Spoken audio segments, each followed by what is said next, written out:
नमस्कार, मेरा नाम है बलजीत कुमार सिंह और आप देखना शुरू कर चुके हैं भारत की बात। आज मैं बिहार के काराकाट लोकसभा संसदीय क्षेत्र में हूं और यहां दो प्रत्याशी मुख्यतः मैदान में हैं। इंडिया गठबंधन की तरफ से राजाराम सिंह और एनडीए गठबंधन की तरफ से उपेंद्र कुशवाहा। तो आज राजाराम सिंह का यहाँ जनसंपर्क अभियान चल रहा है, तो मैं देखने और समझने का प्रयास कर रहा हूं कि किस तरह से ये लोग अपना जनसंपर्क अभियान करते हैं और अपनी जनता को किस तरह से बात करते हैं। तो आइए आपको दिखाते हैं।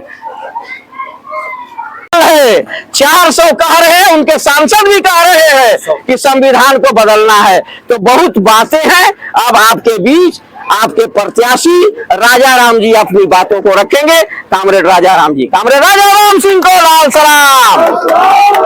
कामरेड राजाराम जी जिंदाबाद। के सभी नेतागण, सबको नमन और नुनसारी के तमाम ग्रामवासियों, आप सबको नमस्कार, आदाब। नुनसारी में पहले भी आए हैं और मुझे तो नुनसारी से ये कहना है कि लड़ते लड़ते आखिर आप ये सीट ले ही लिए। आज महागठबंधन आपके साथ खड़ा है, पूरा का पूरा इंडिया गठबंधन। इसलिए इस बार हमारे यहाँ एक समय में सीपीआई के दो विधायक थे, रामचंद्र बाबू, रामशरण सिंह यादव। रामचंद्र यादव बारून वाले और हम थे, तो आधा जिला लाल था। अरुण जी काराकाट से लंबे समय से विधायक रहे हैं। तो इस बार लाल झंडे को पार्लियामेंट भेजना है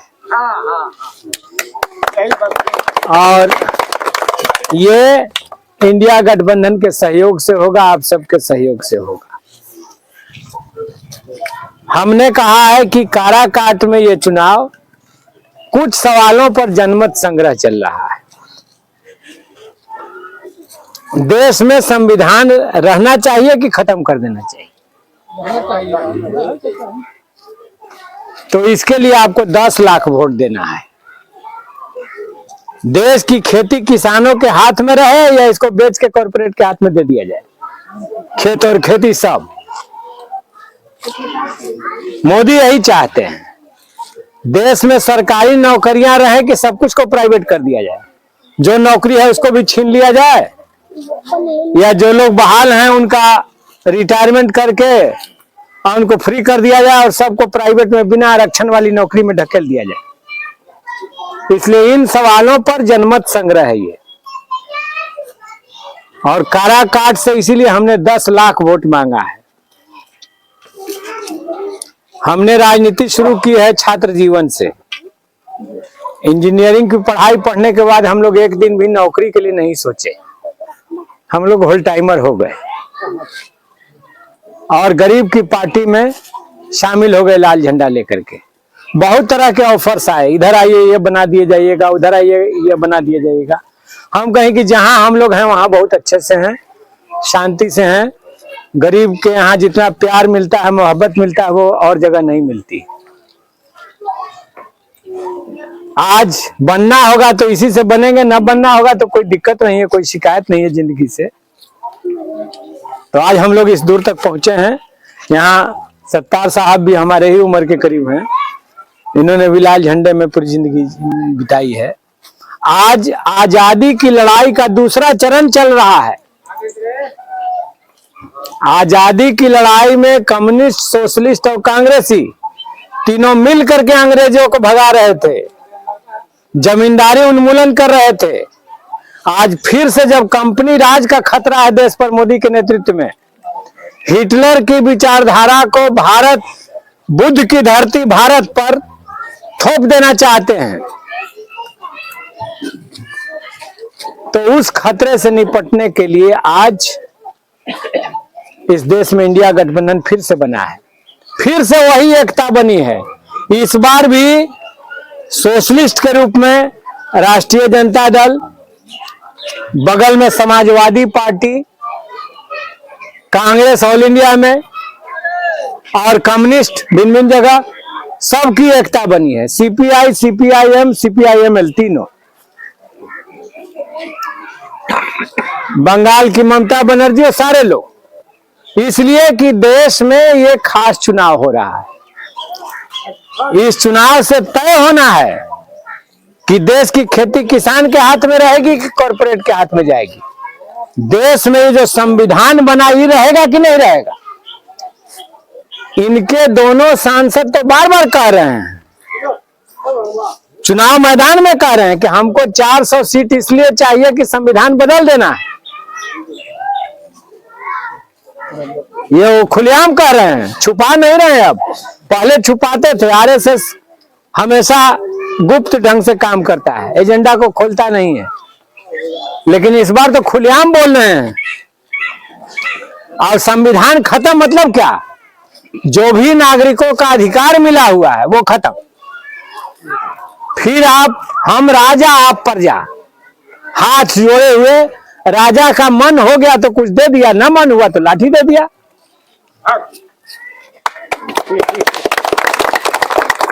और यहां मन मर्जी पर नहीं है। संविधान में हमारा अधिकार है। 14 साल के बच्चे बच्चियों को निःशुल्क शिक्षा देने की गारंटी करनी होगी। हमारा संविधान प्रदत्त अधिकार है। बेरोजगार नौजवानों को सम्मानजनक रोजगार देना होगा।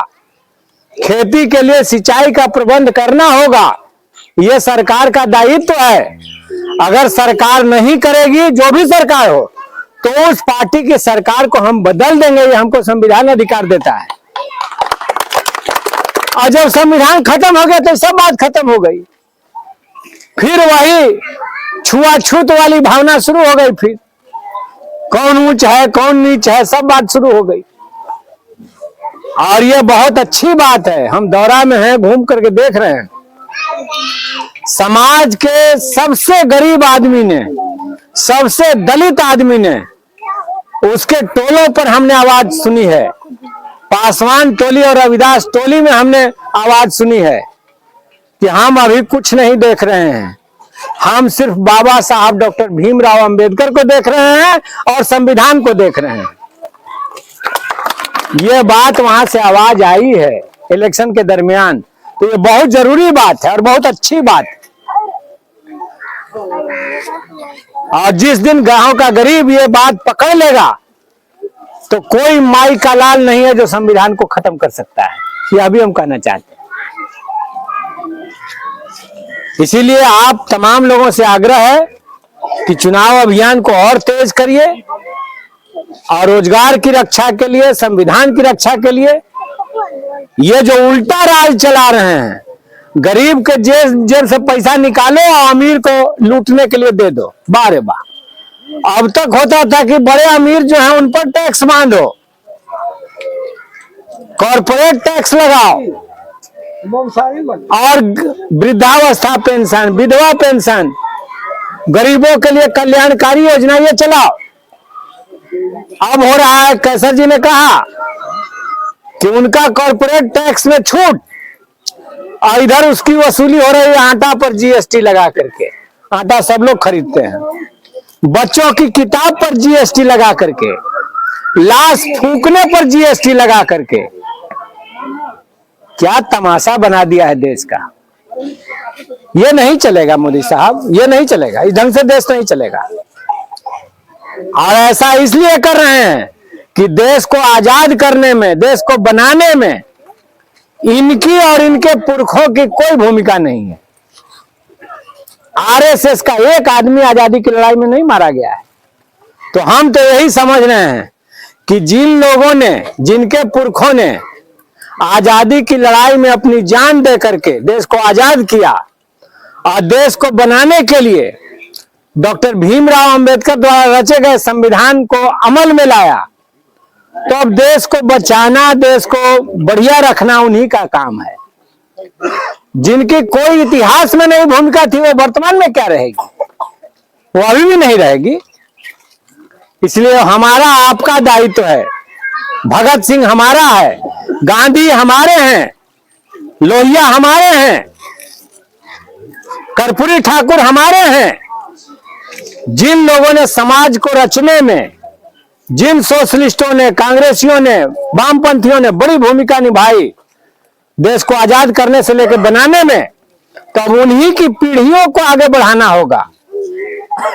सोन नहर पर भी लड़ाई हमने छेड़ रखी है और अभी ही मीटिंग हुई, उसमें हमने कहा, जयनगरा लख पर मीटिंग हो रही थी। सोन नहर का सवाल भी हमारे लिए एक बड़ा सवाल है। 1857 में बाबू कुंवर सिंह की लड़ाई के बाद यह सोन नहर बनी। 1864 में ब्रिटिश पार्लियामेंट में पास हुआ। 1874 में यह नहर बनकर तैयार हो गई। अब नहर बूढ़ी हो गई, 150 बरस हो गया, जर्जर हो गई। ये 8 जिलों की जीवन रेखा है। कदवन डैम बनाओ, इंद्रपुरी जलाशय बनाओ और आज के सर्वे के आधार पर सोन नहरों का आधुनिकीकरण करो। नहरें चलती है तो हमारे गांव का चापाकल भी चलता है। नहरें सूख जाती हैं तो सब पानी फेल हो जाता है। इसलिए नहरों का आधुनिकीकरण करो और निचले हिस्से तक पानी पहुंचाने की गारंटी करो। ये लड़ाई है। नीतीश जी थे, हम लोगों ने बिहार विधानसभा में कई बार रखा कि जितना पैसा आपने नल जल में 8 जिलों में खर्चा किया है, इतना में तो ये डैम बन जाता, इतना में डैम बन जाता आराम से। तो नल जल योजना चाहिए, लेकिन डैम भी चाहिए, सोन नहरों का आधुनिकीकरण भी चाहिए। तो ये लोकल मुद्दा है। राष्ट्रीय मुद्दे भी हमने आपसे रखे। तो हमारा आपसे कहना है कि जो 1.5 महीने का ये समय और बच रहा है, इसमें आप साथ सहयोग दें। और नौनसारी मैंने कहा अनवर हैं, विद्याभूषण जी के यहाँ करके रहे हैं, उनके दलान में कई बार। तो आपके गांव से हम अपरिचित नहीं हैं। आप हमको अकेले भी छोड़ दीजिएगा तो मैं आपकी गलियों में टहलते हुए बाहर निकल जाऊंगा। वैसा नहीं है कि ये गांव मेरे लिए अनजान है। तो आपसे यही आग्रह है, आप पर थोड़ा सा अधिकार भी जता रहे हैं हम। बड़ा गांव है, यहाँ से अभियान छेड़िए और फिर हम जीत का जश्न यहाँ मनाने आएंगे। तो निश्चित रूप से आप इसमें सहयोग करें, सहायता दें। धन्यवाद। सासाराम चूंकि हम लोगों के क्षेत्र में नहीं है, तो नॉमिनेशन कुछ गाड़ियों से जाके हम करके लौटेंगे। डिहरी में सभा रखी गई है, पड़ाव मैदान में 8 मई को, जिसमें देश के कई राष्ट्रीय नेता, किसान नेता और पार्टियों के नेता भाग लेंगे। तो उसमें आप अधिक से अधिक संख्या में आए, ताकि वहां से राष्ट्रीय नेताओं का भाषण सुन करके, महागठबंधन के नेताओं का भाषण सुन करके आप पूरे इलाके में क्या वो संदेश देते हैं, इसको लेकर के जाएंगे। हम लोग का अंतिम चरण में चुनाव है, तो इसलिए अभी थोड़ा सा मेहनत करें। 1-1.5 महीना लू लहर का महीना है, तो चलिए, किसान तो बराबर ही खेत में रहता है, कभी गेहूं काटते हुए, कभी धान काटते हुए, उसमें क्या दिक्कत है, कभी धान रोपते हुए, ठीक है।